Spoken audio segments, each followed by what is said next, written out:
I swore up and down growing up I didn't want to be a computer guy as my job because I liked doing it too much, but that that necessity comes first. And so it became a necessity, and that's sort of what led me down the path of taking that knowledge I gained and applying it actually to a job.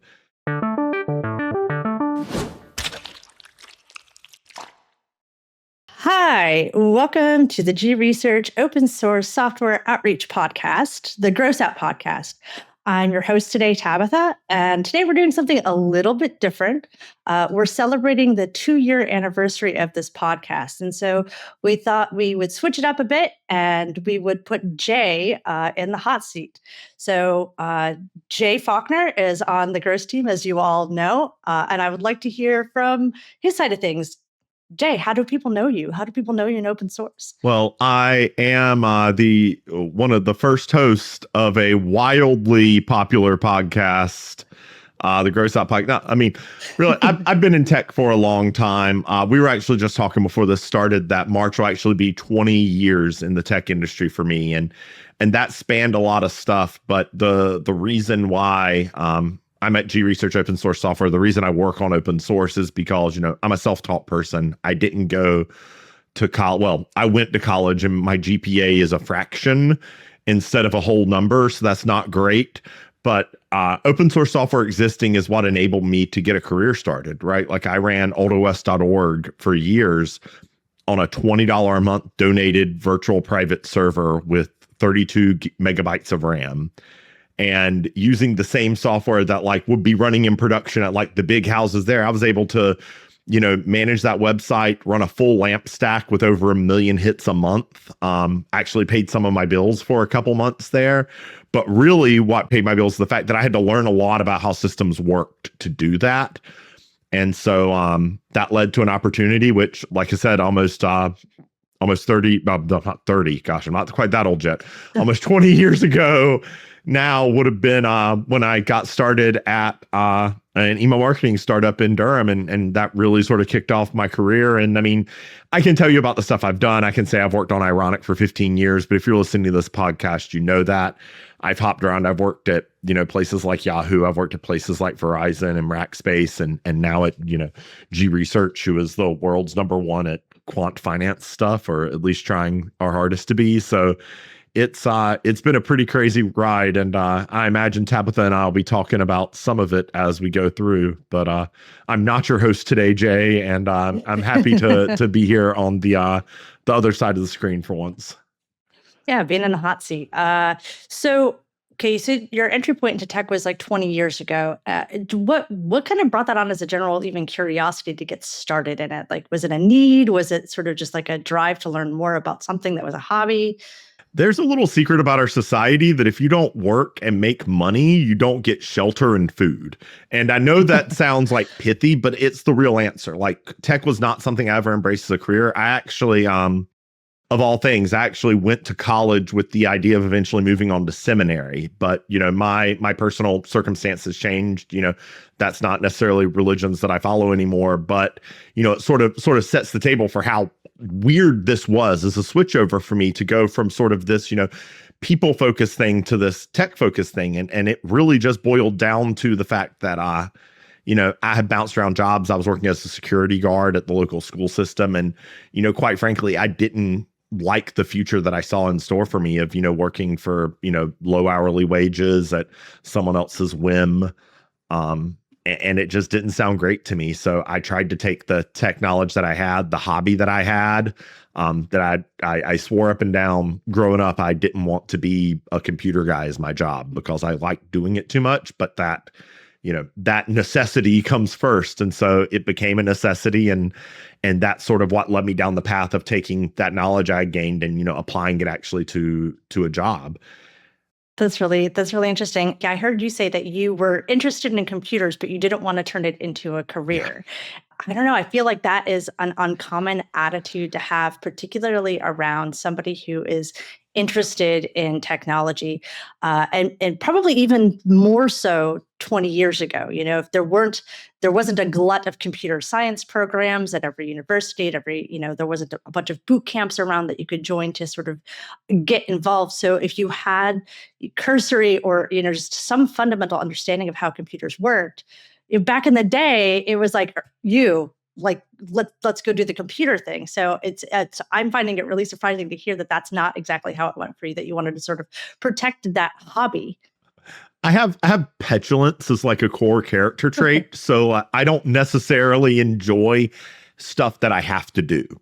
And so like, I'll even say right now, like, I am fairly certain I don't enjoy computers as a hobby as much today, especially the technology directly, maybe computer related things like playing a game on it or talking to, my friends or family who might be in other states, using the awesome technology. But once you do something for pay, once it's kind of been your job to do it every day, once you've been woken up so many times at 3 a.m. to fix a broken Linux server, some of the joy just leaks out of it. And I think I maybe had a sense of that as a kid. And that's sort of why I wanted to steer away from it being a primary thing, because I wanted it to be fun. And I didn't see a lot of adults around being like, I get to go to my fun job today. So I sort of could see that association. And that, I think, is part of why I shied away from it. And like I said, I think it probably was right. Like, I still do some technology stuff on my own time, but I even told the Gentoo people when I became a Gentoo developer that it's mostly an investment for my retirement, that I'm not spending, like massive amounts of hours on a Saturday or Sunday working on a Gentoo.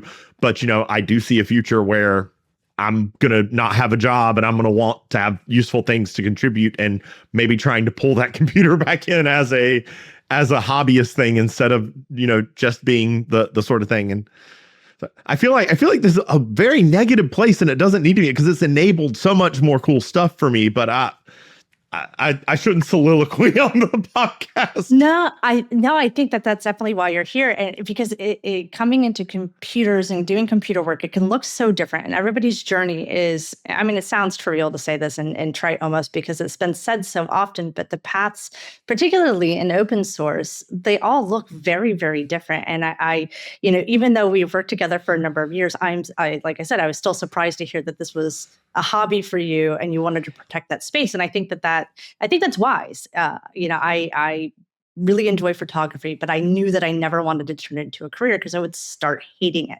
If I had to do event planning for a living, I would not want to do it anymore for my volunteer work. So I understand the drive, but I think it's really insightful, particularly at a time when there was a lot of that pressure to do computer work, and where it was, heralded as like the way to make money 20 years ago.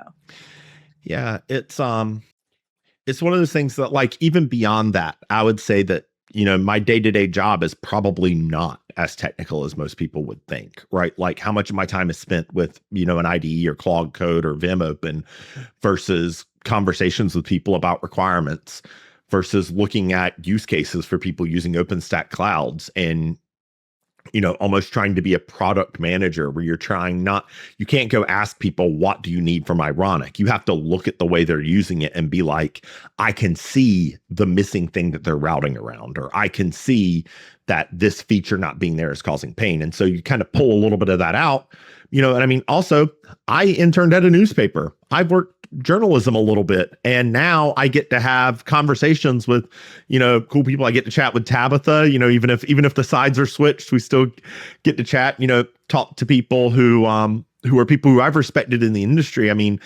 this is going to be a spoiler alert for a future episode. I hope this actually happens, but one of the first people who I actually saw give a talk, who I kind of felt like I can do this and maybe stole some ideas from VM Brasser. She's going to be a future guest on the podcast. And, these sort of people who've had influence on my career, whether it be directly or sort of through the ripples that they made, having the opportunity to talk to them, like, this is what I'm about, right? Like, I did not want working on computers all day to be my primary thing. And the reality is I don't work on computers all day. My job involves so much people, like talking to people, understanding what's going on.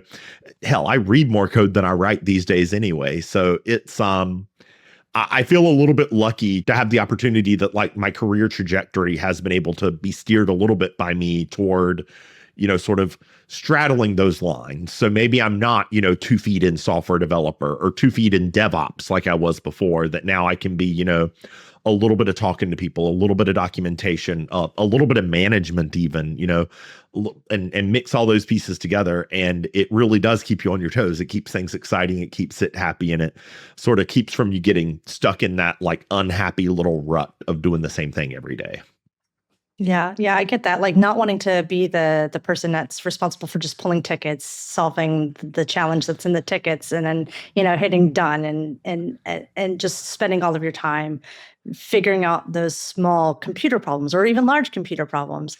I think that there is a certain personality type that is more inclined to be the type of developer or engineer where you are interfacing with humans. That is like that skill itself is something that I believe is sort of innate in who a person is, right? Like, and it sounds like those skills to understand people and sort of what they were looking for existed before the computer skills did necessarily.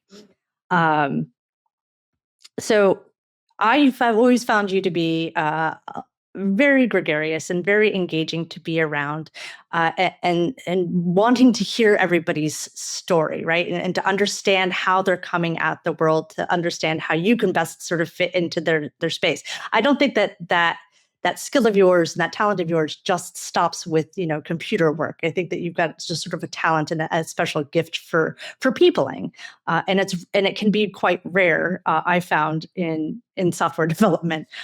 So I'm grateful that you have brought those skills forward and that you're here doing this sort of work, because I know that is something that in open source it is required. It's not something that you can as easily just sort of pull a ticket, do your work, and get it pushed through without having to talk to more people than your manager and maybe a colleague.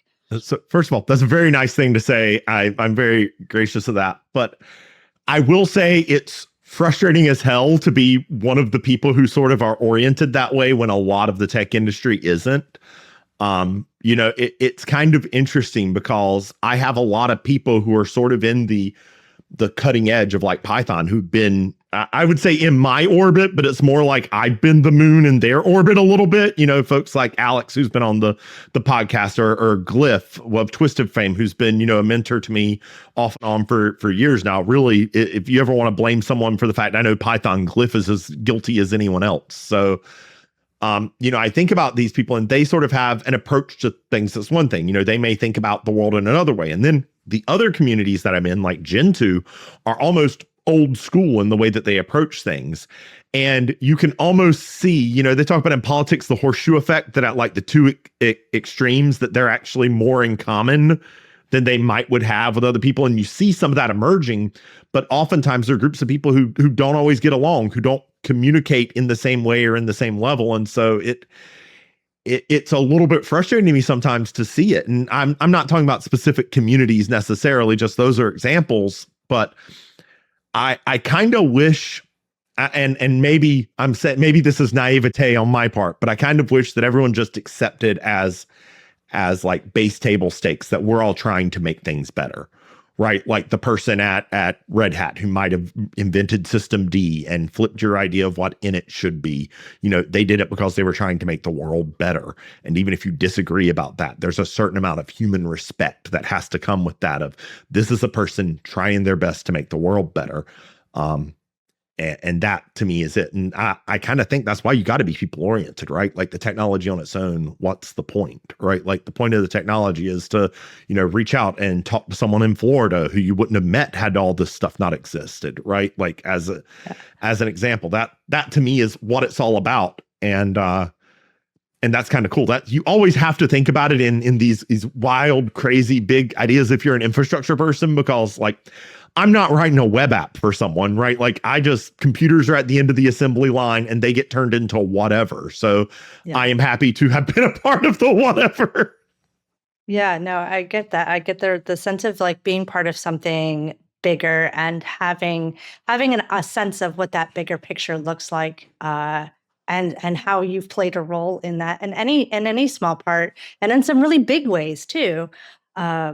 sort of coming back to your work and your open source work, when was this like sort of first moment that you realized that wow, I'm doing like open source work. I'm paid to do open source work. Like that idea of this is pretty cool. So, I mean, that I get to do this.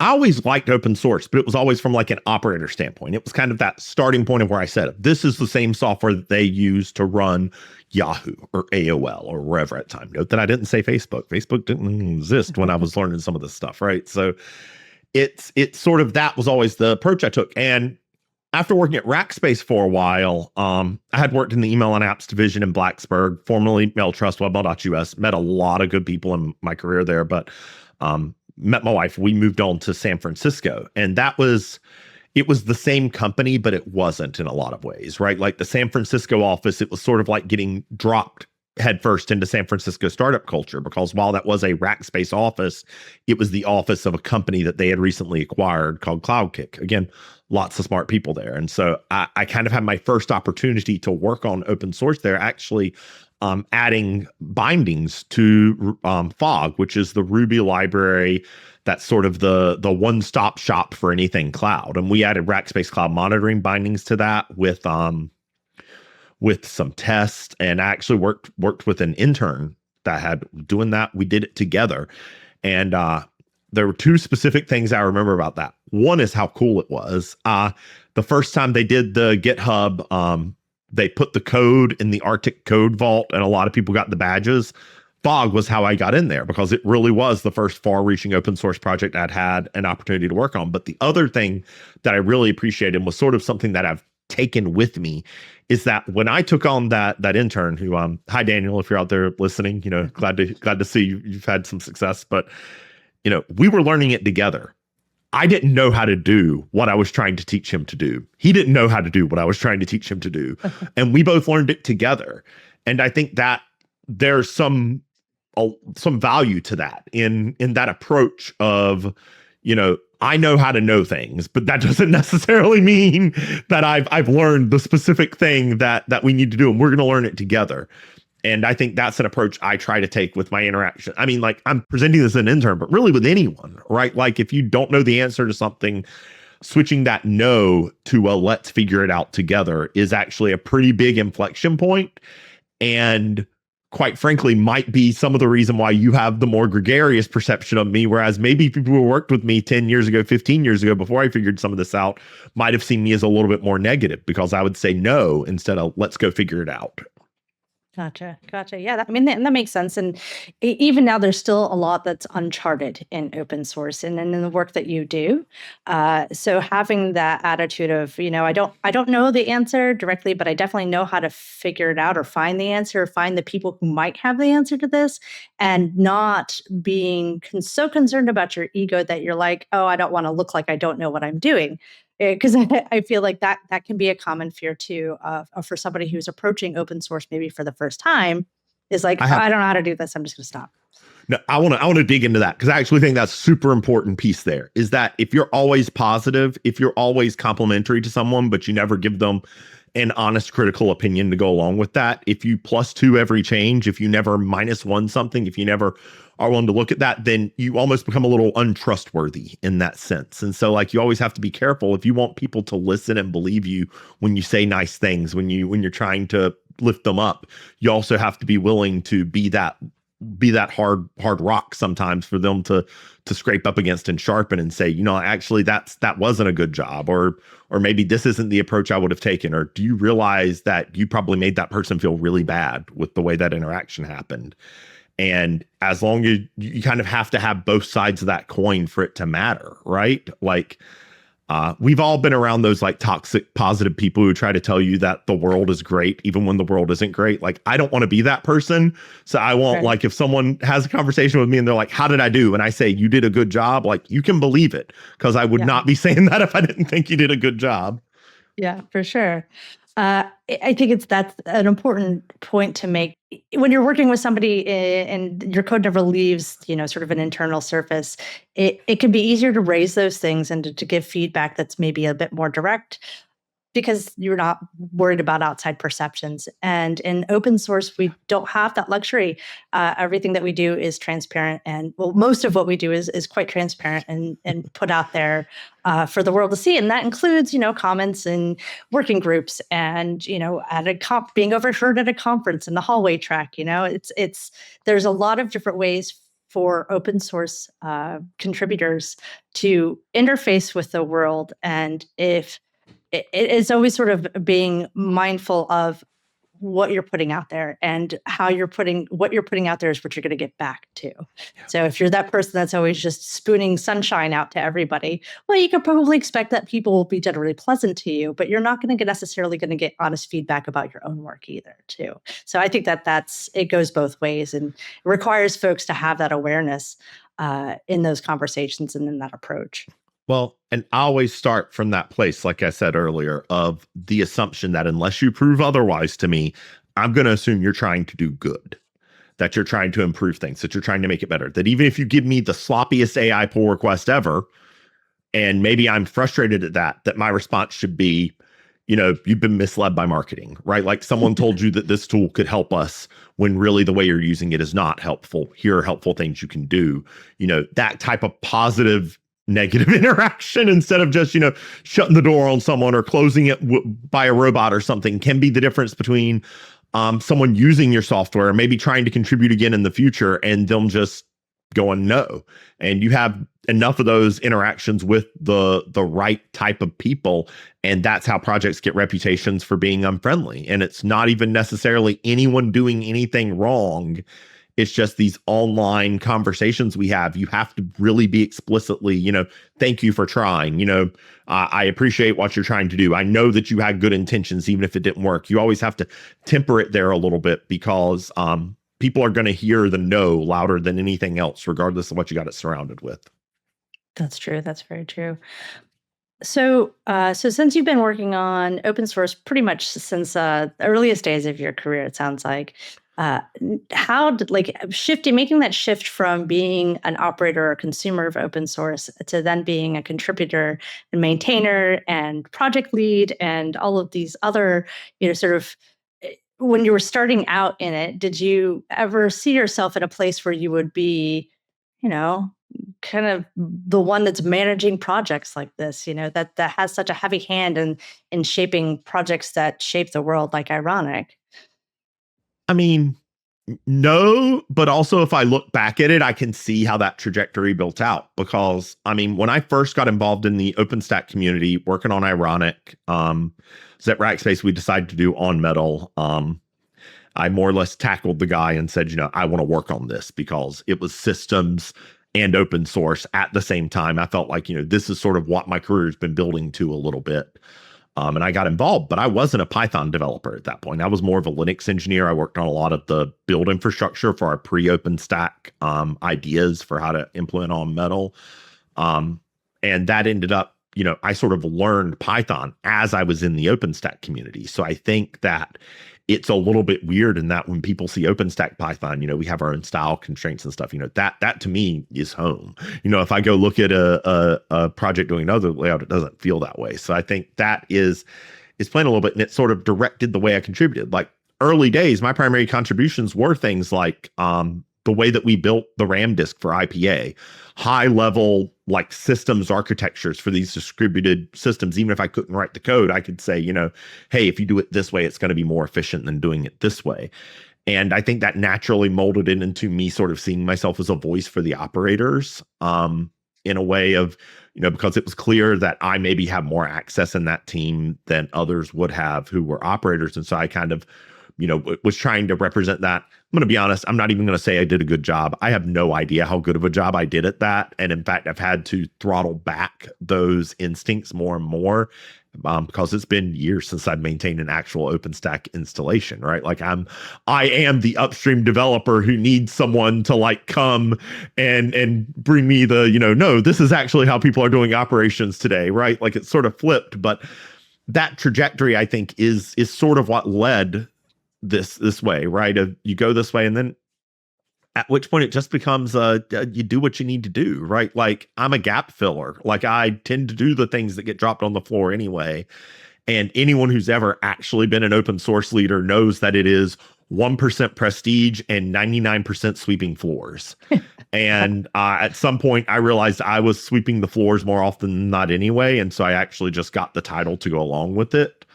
But I don't want to imply that that would mean that, Ironic in general as a project has a lot of people who are really engaged, really working on it. And I think we all pass the mantle around of the person who is, who's trying to pick up after the rest of us who might be a little bit more singed around the edges, not quite burned out, but, and we pass that mantle around a little bit.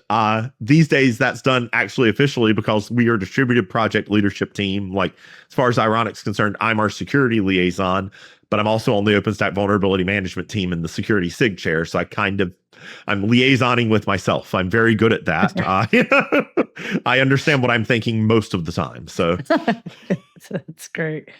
So something that sort of is tickled my brain in our conversation here is that you feel free to, if you don't want to talk about it, that's fine. I see that, you shared with us that you were looking at going into seminary and then that for whatever reason decided to move away from that. And now you work in open source. And I have to say that there's likely some pretty strong attributes about who you are and how you see the world that led you down the path to seminary that also bring you here to open source and contributing to sort of the greater good.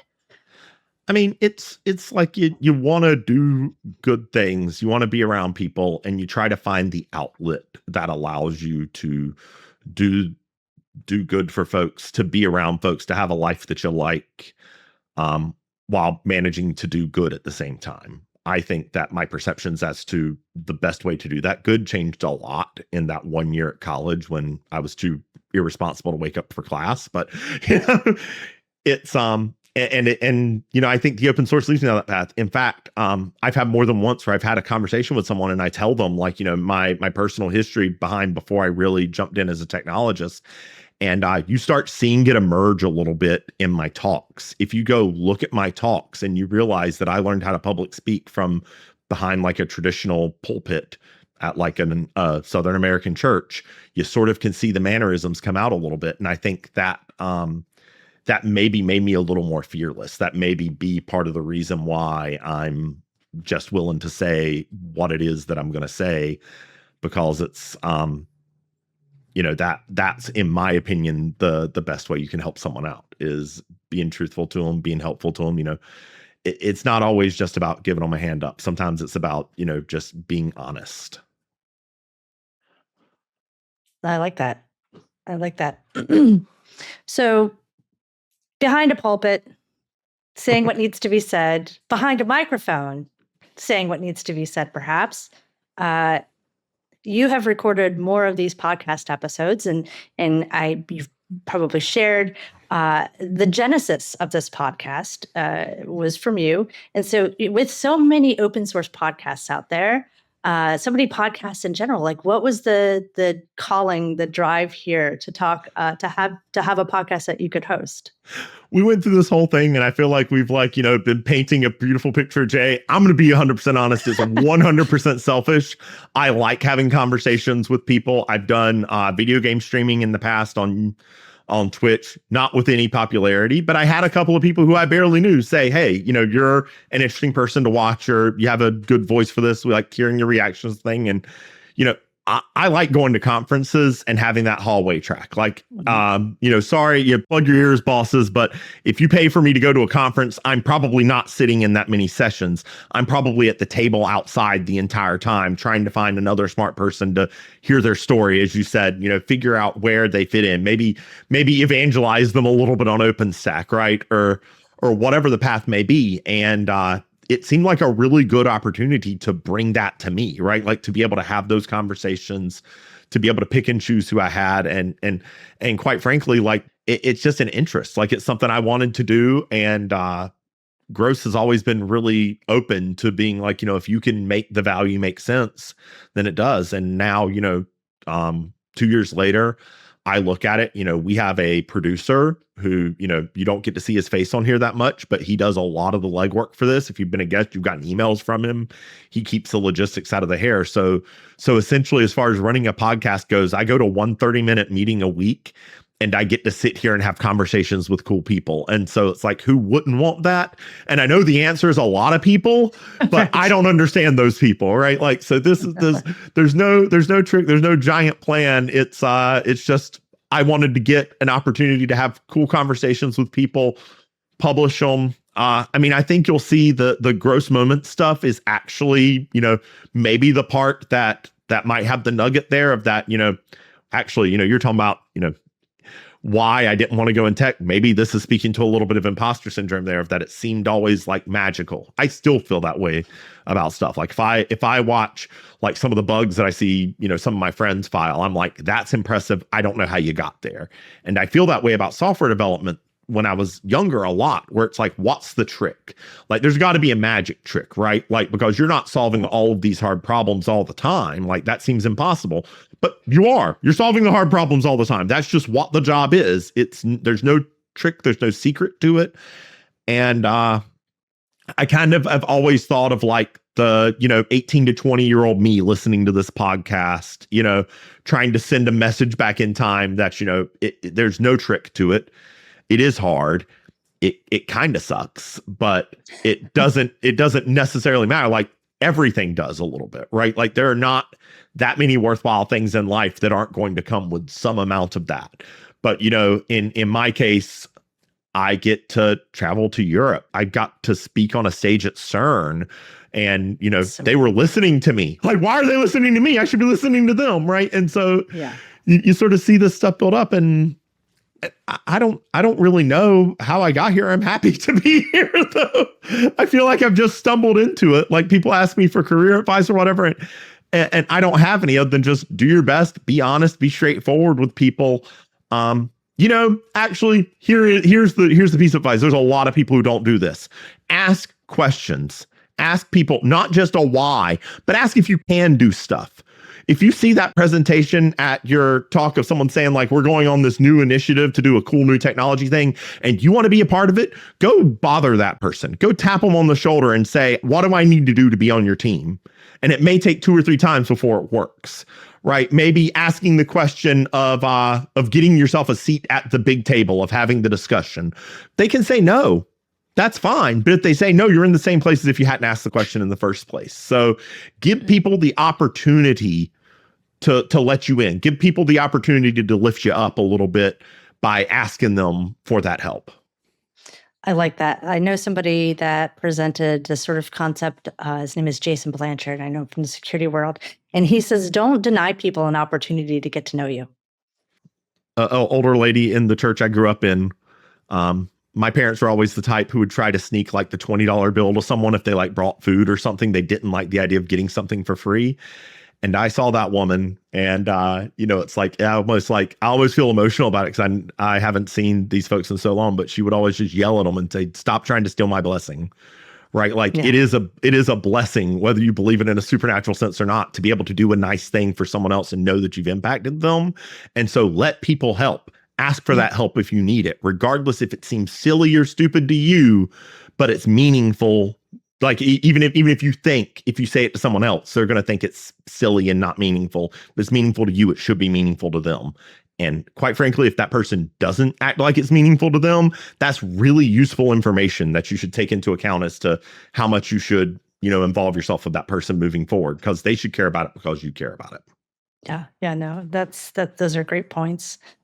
All right. Well, we could talk probably all day. This would be like a 4-hour podcast episode if we aren't careful. So I wanted to sort of come back to, you've given some advice to that early version of you, right? Like how do you do it? How do you get started in this open source world if this is meaningful? So, reaching out at conferences. But if you've not had an opportunity to go to a conference, regional or otherwise, or a bit more accessible that way, what advice do you have? What advice do you have for 20-year-old Jay? I mean, My advice to 20-year-old Jay would be like to close this podcast right now and stop listening because you'll screw it up and you won't end up here.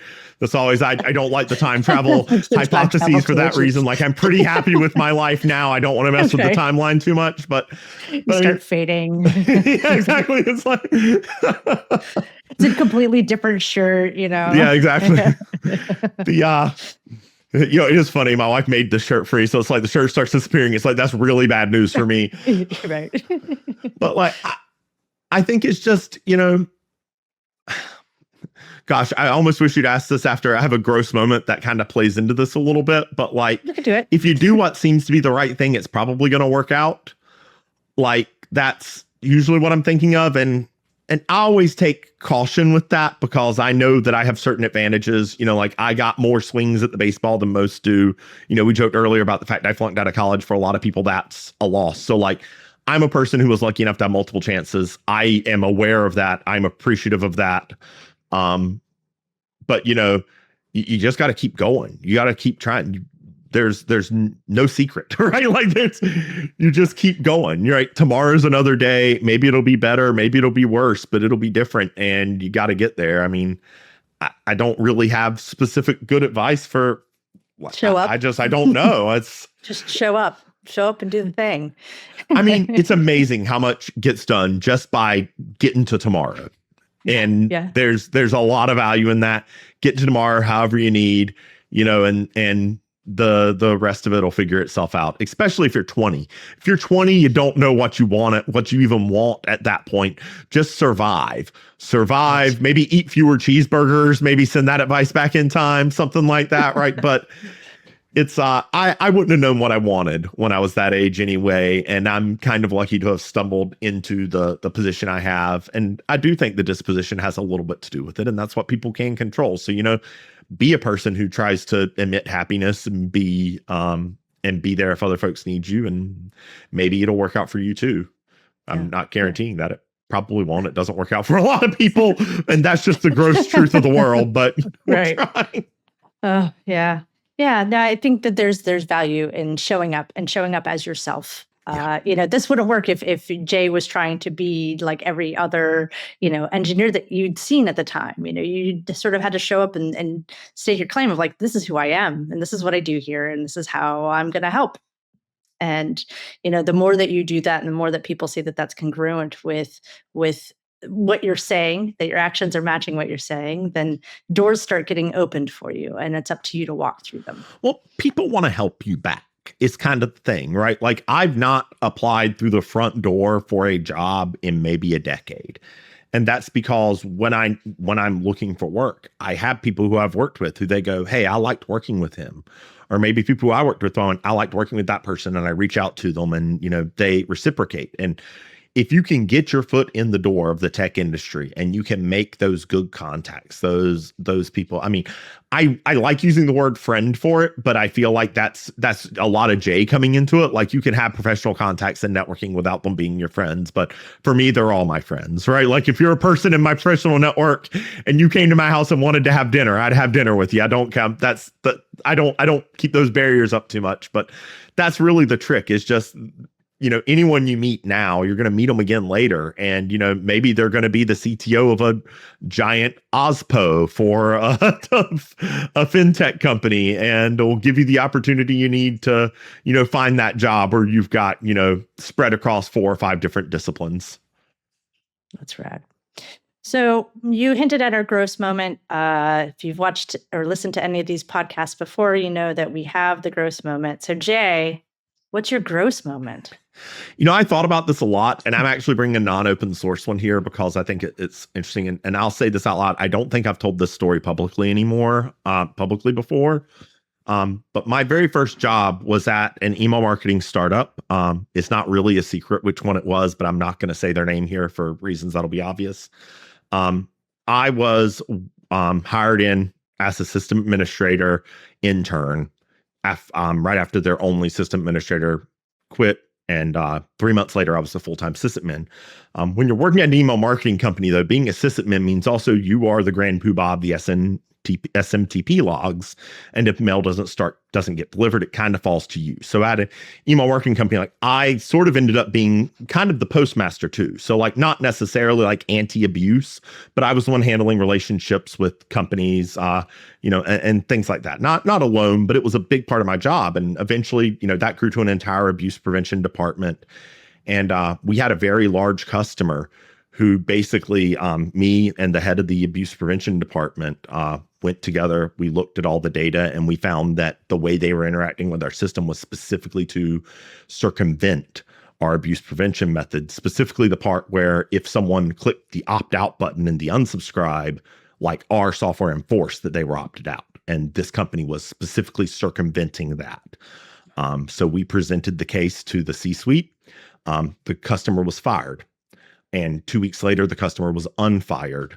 And the word through the grapevine was that they offered more than our published rate. I have no idea if that was true or not, but I knew the second I heard they were our customer again, that to me was what I call a resume generating event. I said, I'm not going to continue to work here. I didn't quit right away. That's a good piece of advice to kids out there. Don't quit your job. Apply for a new job. Right. And that actually ended up leading me to Rackspace. And Rackspace is where I spent, a good 8.5, 9 years of my career. It led me into OpenStack. It led a lot of that. So, it's kind of, at the time it was a gross moment. At the time it was scary. I was angry at the time.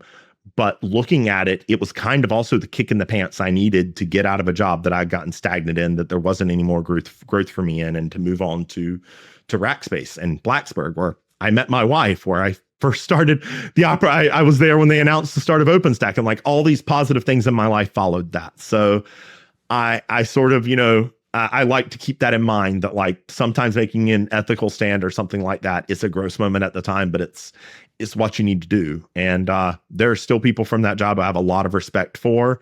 I don't want, if someone else where they're like, it's that person. No. I have a lot of respect for those people. A lot of people who mentored me early in my career worked there, but for me, that was my line.